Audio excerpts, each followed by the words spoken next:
नमस्कार दोस्तों, गार्गी क्लासेस पर आपका स्वागत है। डेट आज की 14 मई 2022। देख लेते हैं इंडियन एक्सप्रेस की इंपॉर्टेंट न्यूज़ जो अभी हम इस वीडियो में डिस्कस करने वाले हैं। एक्सप्लेन पेज पे फर्स्ट न्यूज़ है वो रिलेटेड है मानसून से। देखो, मानसून ऑनसेट के लिए इंडियन मेट्रोलॉजिकल डिपार्टमेंट ने ये कहा है कि 27 मई को Kerala coast, that means Malabar coast से हिट कर जाएगा।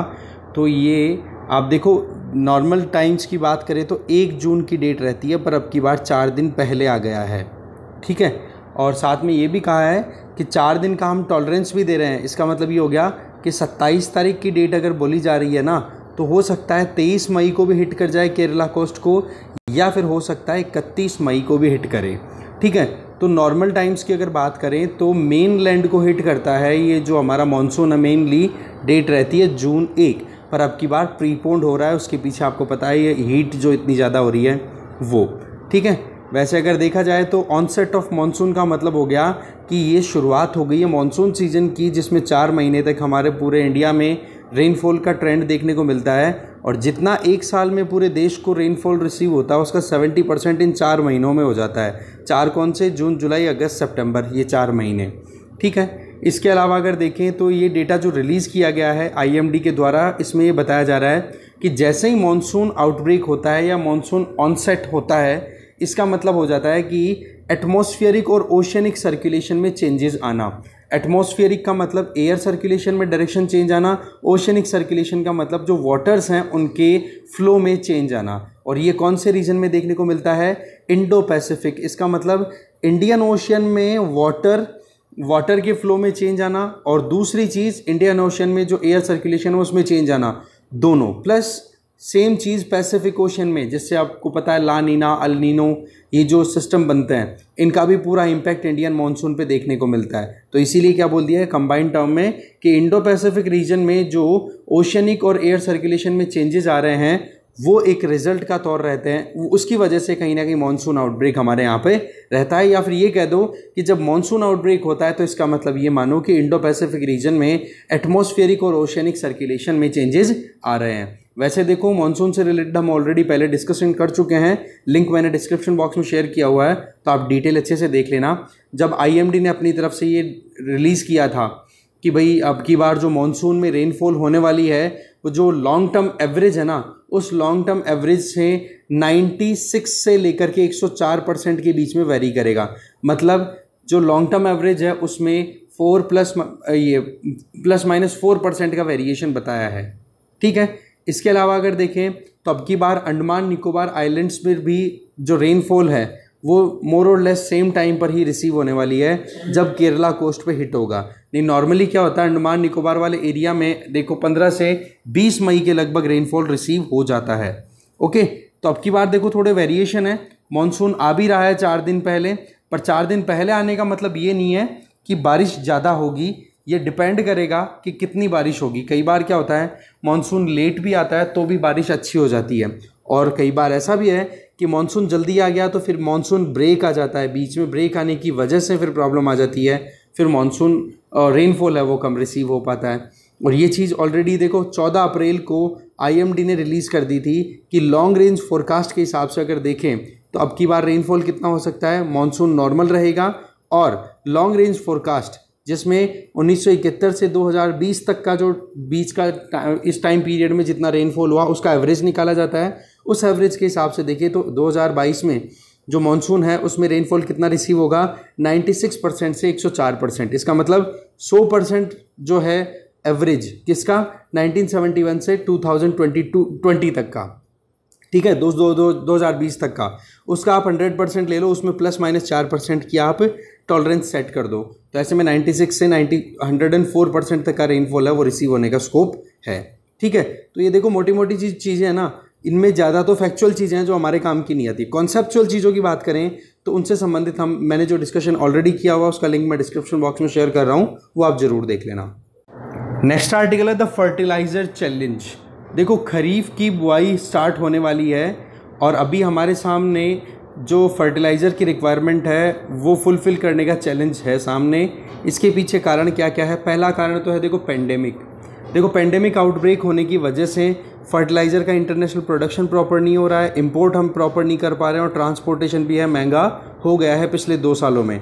अगर हम बात करें चाइना की, जो कि मेजर फर्टिलाइज़र एक्सपोर्टर है, वहाँ पर आप देखो बहुत कम प्रोडक्शन हो पा रहा है और एक्सपोर्ट भी नहीं हो पा रहा। इस वजह से हम जहाँ हमारी रिक्वायरमेंट का फर्टिलाइज़र का 40 to 45% इम्पोर्ट करते हैं, जिसमें चाइना से हम फॉस्फेटिक इंपोर्ट ज़्यादा करते हैं, बोलो वो ज़्यादा क्रैश हो गया। तो पेंडेमिक की वजह से भी प्रॉब्लम आ गई। दूसरा आपको पता है कि रशिया यूक्रेन वॉर की वजह से भी फर्टिलाइज़र सप्लाई में प्रॉब्लम आ रही है। जैसे कि मोरक्को से हम डीएपी परचेज करते हैं, डाई अमोनियम फॉस्फेट, पर उसके लिए जो रॉ मटेरियल रिक्वायर्ड होता है वो मोरक्को रशिया से इंपोर्ट करता है, पर रशिया इस टाइम पे सप्लाई दे नहीं पा रहा है। तो इस वजह से क्या हो रहा है, मोरक्को से हम डीएपी का हमारी रिक्वायरमेंट पूरी नहीं कर पा रहे हैं। इसके अलावा खरीफ टाइम की बात करें तो क्यों फर्टिलाइज़र्स की इतनी ज़्यादा ज़रूरत है। देखो, इंडिया की फूड सिक्योरिटी की जब बात की जाए तो जून से अक्टूबर मंथ के बीच में जो खरीफ की सीज़न होती है ना, इसी में सबसे ज़्यादा फूड प्रोडक्शन होता है, जिसमें चावल बहुत ही इंपॉर्टेंट रोल प्ले करता है। फिर चाहे ग्रेन की बात करो, चाहे दालों की बात करो या ऑयल सीड की बात कर लो, हर चीज़ का प्रोडक्शन खरीफ सीजन में अच्छा होता है। और आपको पता है कि जहाँ पर इरिगेशन फैसिलिटी प्रॉपर नहीं है वहाँ पर भी अच्छा खासा प्रोडक्शन होता है, क्योंकि रेनफॉल अवेलेबल होता है अगर हम मानसून सीज़न की बात करें। तो खरीफ सीज़न हमारे लिए बहुत इंपॉर्टेंट रहती है, तो यहाँ पर फर्टिलाइज़र की शॉर्टेज बिल्कुल भी ठीक नहीं रह पाएगी। ठीक है, इसके आगे अगर हम देखें तो जब भी किसी भी सीज़न में क्रॉपिंग होने वाली होती है ना, सोइंग होने वाली होती है, उसके पहले department of agriculture and farmer welfare जो है वो फर्टिलाइज़र की रिक्वायरमेंट को असेस करता है और उस जो रिक्वायरमेंट है उसके बारे में ministry of chemical and fertilisers को इन्फॉर्म कर देता है कि भाई इतना इतना फर्टिलाइज़र की रिक्वायरमेंट होगी। अगर हम बात करें खरीफ 2022 की जो कि अब ये सीज़न स्टार्ट होने वाला है जून से, तो इसमें सेंटर ने ये बोला है कि हमें लगभग 350 लाख मेट्रिक टन फर्टिलाइज़र्स की रिक्वायरमेंट होगी।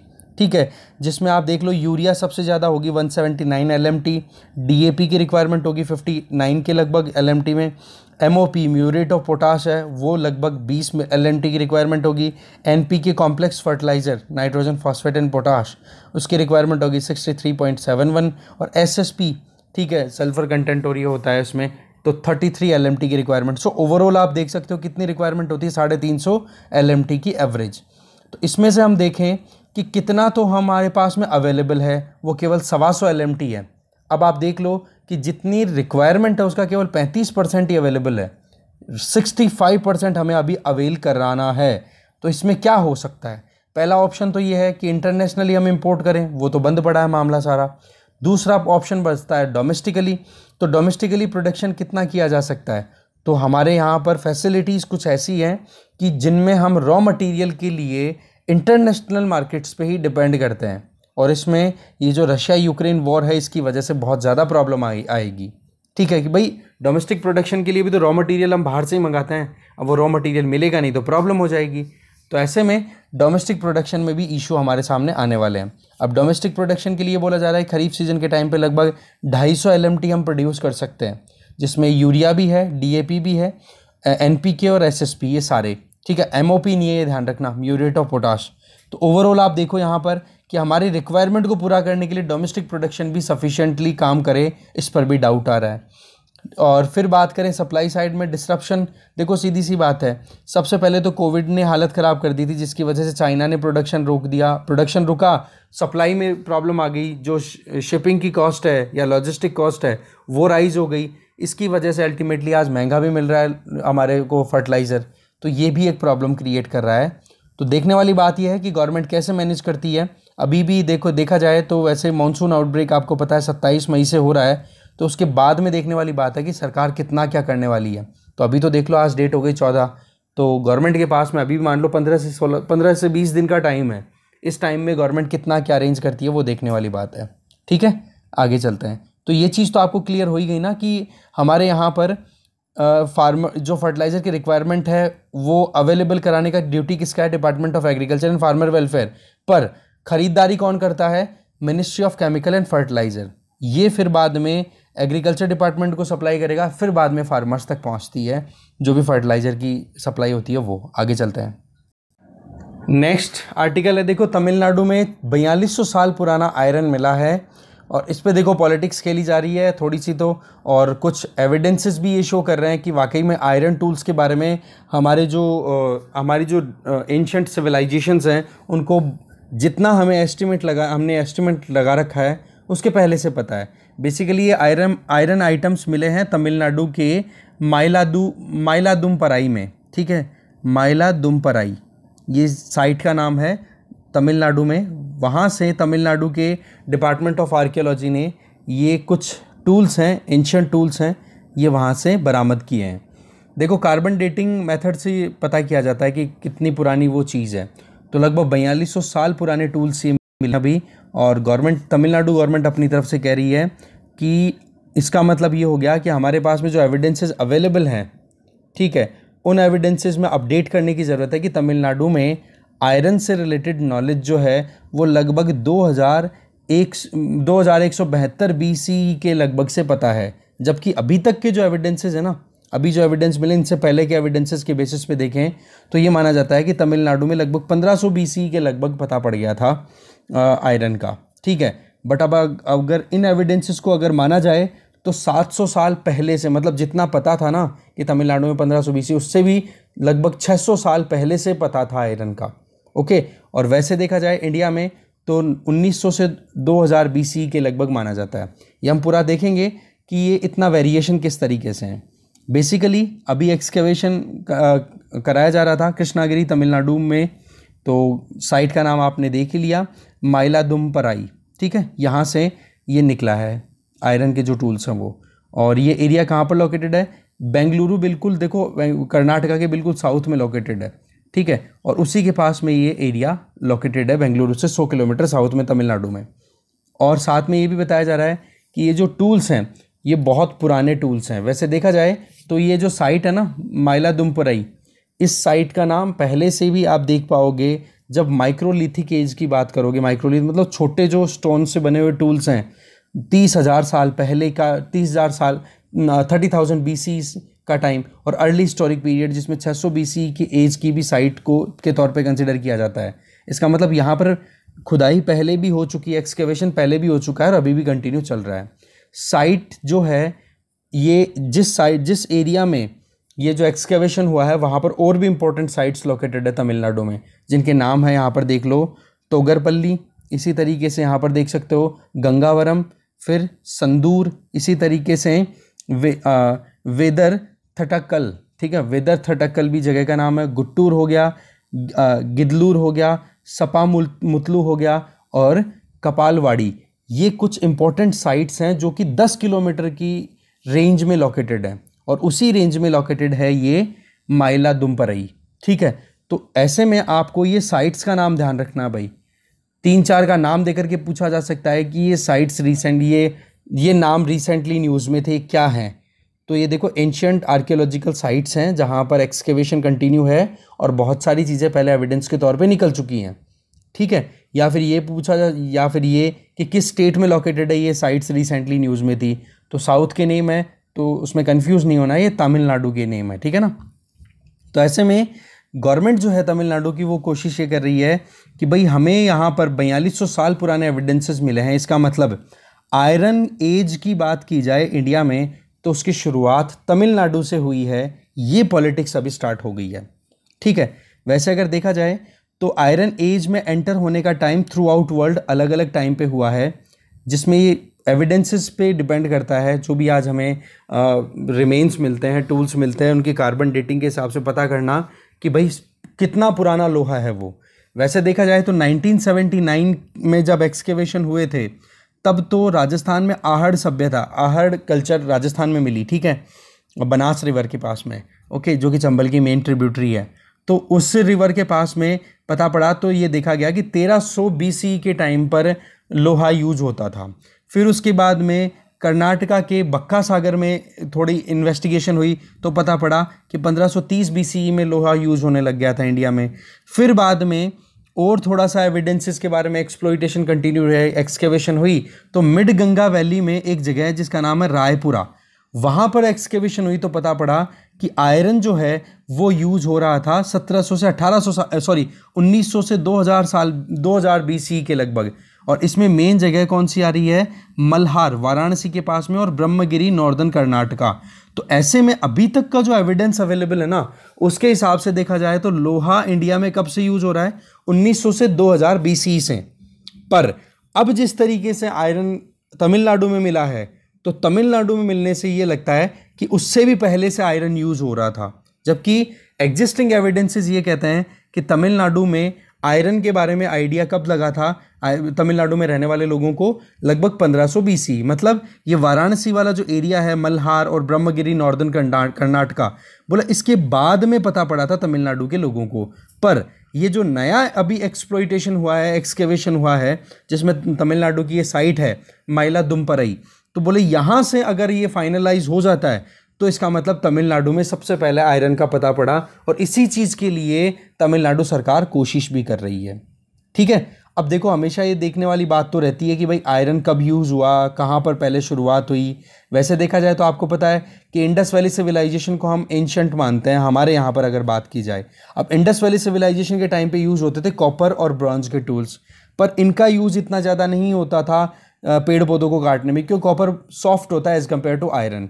तो ऐसे में आयरन की इन्वेंशन जो थी ना, उसने ही रेवोल्यूशन क्रिएट किया था, और जो एग्रीकल्चरल एक्टिविटीज़ थी वो तभी हो पाई जब आयरन टूल से पेड़ पौधे काटे गए, जंगल को काटा गया, और फिर उसके बाद में खेती हुई। ठीक है, तो ऐसे में बोला इंडस वैली सिविलाइजेशन के टाइम पे कॉपर टूल्स थे तो इतना ज़्यादा पेड़ पौधे इतने नहीं काटे जा पा रहे थे। पर अगर देखा जाए तो आयरन जैसे ही इन्वेंट हुआ तो उसके बाद में अच्छे से क्लीनिंग हुई और वेपन मेकिंग भी हुई, और इकोनॉमिकल और पॉलिटिकल और कल्चरल प्रोग्रेस भी देखने को मिली। तो पॉइंट यहाँ पर क्या आ रहा है कि भाई यहाँ पर पॉलिटिक्स भी खेली जा रही है कि भाई तमिलनाडु से शुरू हो रही है। अगर आयरन एज की हम बात करें, ये चीज़ फाइनलाइज हो जाए। अभी तो देखो स्टेट आर्कियोलॉजिकल डिपार्टमेंट ने ये चीज़ कही है, अब आर्कियोलॉजिकल सर्वे ऑफ इंडिया इसके बारे में थोड़ा स्टडी करेगा, फिर ब्रीफिंग होगी, तब जा करके फाइनल हो जाएगा। वैसे देखा जाए तो अभी तक जितने भी एक्सकेवेशन हुए हैं ना, उनमें एक चीज़ तो फाइनल हो गई है कि इंडस वैली सिविलाइजेशन और जो तामिलंगम का मतलब क्या, तामिल संगम एज जो थी, बोलो वो मोर और लेस ज़्यादा टाइम का गैप नहीं था उनके बीच में। ठीक है, वैसे अभी भी इंडस वैली सिविलाइजेशन को ही सबसे पुरानी सिविलाइजेशन बोली जा रही है अगर हम इंडिया के कंटेक्स्ट की बात करें तो। ठीक है, तो अभी ये लेटेस्ट अपडेट है। अब देखते हैं आगे क्या डेवलपमेंट्स आते हैं। जगह का नाम जरूर याद रखोगे, कहाँ से एक्सकेवेशन हुए, माइलादुम्परई। ठीक है, आगे चलते हैं।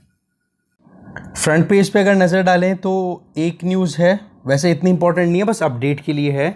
वो ये कि मोहाली में जो पुलिस हेडक्वार्टर्स पे अटैक हुआ है, उस अटैक की जब इन्वेस्टिगेशन हुई तो पता पड़ा कि यहाँ पर जो प्रो खालिस्तानी ग्रुप है जिसका नाम है बाबर खालसा इंटरनेशनल BKI, वो और साथ में पाकिस्तान की जो इंटर सर्विस इंटेलिजेंस है ISI, दोनों के बीच में कोलैबोरेशन देखने को मिल रहा है। ये जो अभी रिसेंटली अटैक करवाया गया था RPG अटैक। ठीक है, एक है इधर कि अभी देखो थाईलैंड में बैंकॉक, थाईलैंड की कैपिटल बैंकॉक, वहाँ पर थॉमस कप और उबर कप चल रहे हैं बैडमिंटन के।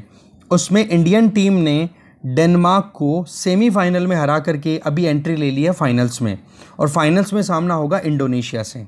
ठीक है, थॉमस कप की अगर बात करें तो ये पहली बार है थॉमस कप फाइनल में इंडिया पहुंचा है।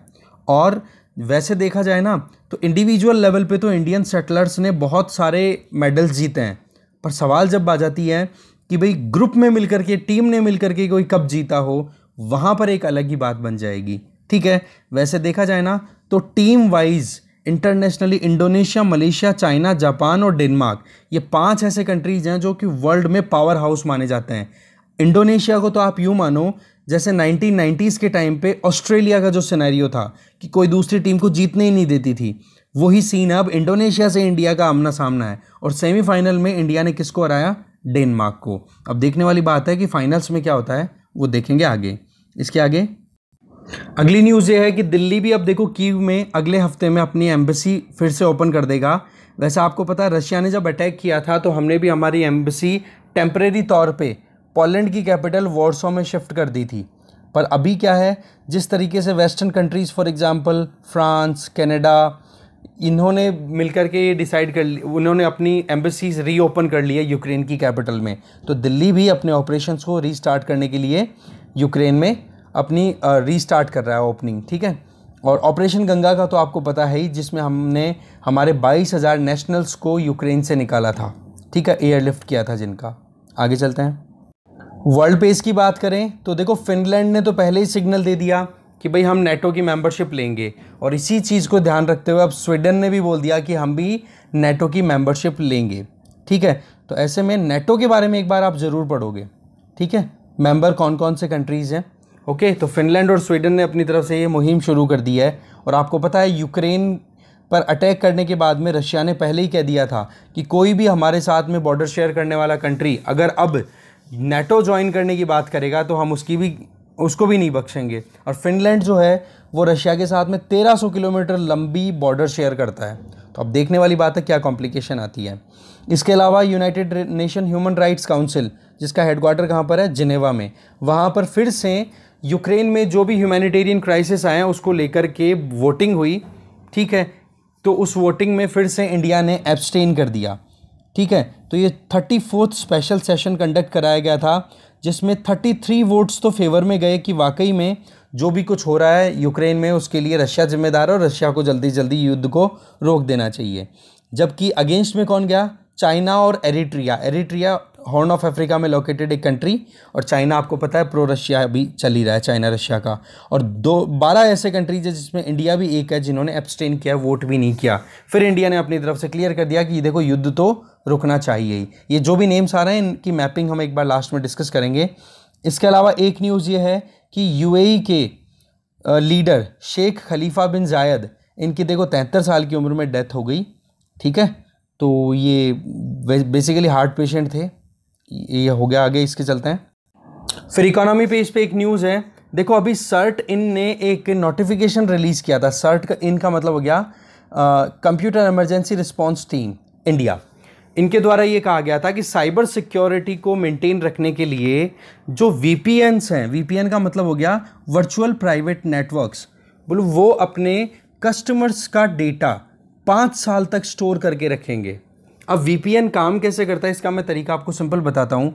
जैसे हम नॉर्मल अगर सर्च करते हैं कभी भी कोई सर्च इंजन का यूज़ करके, तो हमारे मोबाइल का या फिर हमारे कंप्यूटर का जो आईपी एड्रेस होता है ना, इंटरनेट प्रोटोकॉल नंबर, वो होता है फिक्स, जिससे कि अगर हम कुछ भी सर्च करेंगे, कोई भी पोस्ट डालेंगे, कुछ भी काम करेंगे इंटरनेट पे, तो वो आराम से ट्रेस हो पाएगा।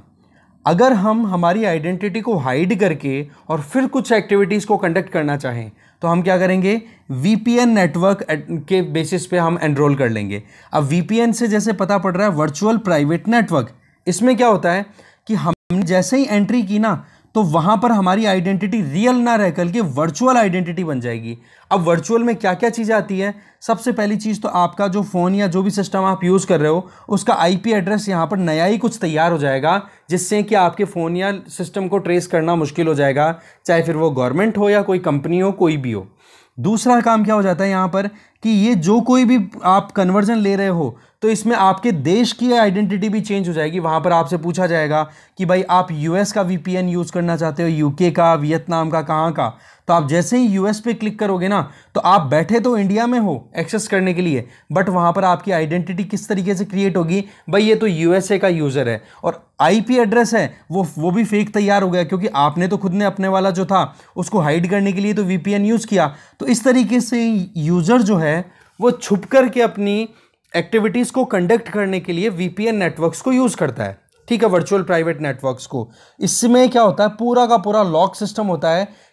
ऐसे में गवर्नमेंट अगर ट्रेस करना चाहे कि हाँ भाई कौन सा आईपी एड्रेस कौन यूज़ कर रहा है, उसके बारे में कुछ पता नहीं चलता, ठीक है। तो इस तरीके से क्या है कि सिक्योरिटी, ये जो सर्ट इन है कंप्यूटर इमरजेंसी रिस्पांस टीम, इसने वर्चुअल प्राइवेट नेटवर्क्स को ये कहा था कि जो भी कस्टमर्स जो हैं वो आपके यहाँ पर लॉगिन करके इंटरनेट एक्सेस कर रहे हैं तो उनका डेटा आप आने वाले 5 साल तक स्टोर करके रखोगे। पर अभी क्या है कि यहाँ पर कॉरपोरेट जो वीपीएन्स हैं उन्होंने ऑब्जेक्शन कर दिया कि भाई यहाँ पर हम कैसे कॉरपोरेट जो डील हो रही है, बिजनेस हो रहे हैं, उनमें अगर कोई वीपीएन यूज़ करना चाहे तो वहाँ पर ये चीज़ें आपको प्रॉब्लम नहीं करनी चाहिए। तो वहाँ पर देखो अभी सर्ट इन ने थोड़ा सा थोड़ा रिलैक्सेशन के सिग्नल दिए हैं कि चलो ठीक है, कॉरपोरेट वीपीएन्स हैं उनको तो थोड़ा रिलैक्सेशन है, बाकी सब्सक्राइबर्स जो भी हैं उनका डेटा, जनरल इंटरनेट सब्सक्राइबर्स हैं उनका डेटा वीपीएन्स को 5 साल तक स्टोर करके रखना पड़ेगा।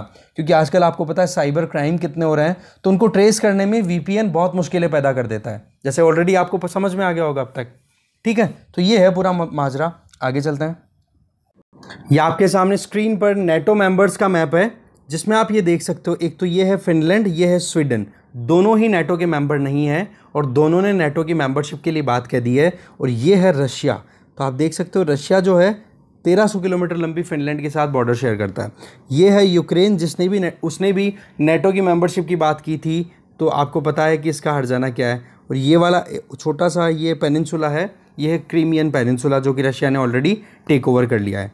इसके अलावा आप थोड़ा ध्यान दोगे तो ये है ऑस्ट्रिया, ये है स्विट्ज़रलैंड, ये दोनों कंट्रीज़ भी नेटो के मेंबर नहीं हैं। तो यहाँ पर आप मोटे मोटे कंट्रीज़ पे अगर हम नज़र डालें तो एक तो देखो आयरलैंड, ये ऊपर वाला तो कौन सा है, नॉर्दर्न आयरलैंड डब्ल्यू वाला, ये वाला तो नीचे वाला है वो है रिपब्लिक ऑफ आयरलैंड, जो कि कैथोलिक डोमिनेटेड कंट्री है, ये नहीं है मेंबर नेटो का। इसके अलावा इधर स्वीडन नहीं है, इधर फिनलैंड नहीं है, बेलारूस नहीं है, यूक्रेन नहीं है, ये मोल्डोवा छोटा सा कंट्री है, ये भी नहीं है। और ये बीच वाले कंट्रीज़ के बारे में इतना आप आइडिया लगा नहीं पा रहे हैं। बाकी मेन इधर बता दिया, स्विट्ज़रलैंड और ऑस्ट्रिया ये भी नहीं है नेटो के मेंबर्स। और बाकी ये ब्लू कलर से जो भी हाईलाइटेड है ये सारे नेटो मेंबर्स हैं। ठीक है ना। बाल्टिक सी ये रहा, और बाल्टिक सी में ये 3 कंट्रीज़ है, बाल्टिक कंट्रीज़ बोला जाता है इनको, एस्टोनिया, लाटविया, लिथुआनिया। ठीक है ना। इधर ये गल्फ ऑफ बोथनिया बोला जाता है, जो कि इधर तो स्वीडन से, इधर फिनलैंड से घिरा हुआ है। और वैसे देखा जाए तो इधर नॉर्वे, स्वीडन, इधर आप देख सकते हो नॉर्वे, स्वीडन, फिनलैंड, डेनमार्क, और ये इधर छोटा सा एक कंट्री हो रहा है आइसलैंड, थोड़ा साइड में चला गया। ठीक है, ये मिलकर के नॉर्डिक कंट्री बन जाते हैं। ठीक है, और ये जो 3 कंट्रीज़ हैं, नॉर्वे, स्वीडन और फिनलैंड, इनको स्कैंडिनेवियन कंट्रीज़ भी बोला जाता है। नॉर्दर्न सी इधर लोकेटेड है, आयरिश सी यहाँ पर है, थोड़ा ध्यान से देख लेना आप, और बे ऑफ बिस्के यहाँ पर लोकेटेड है, फ्रांस और स्पेन वाले एरिया में। ठीक है, और ये एड्रियाटिक सी है।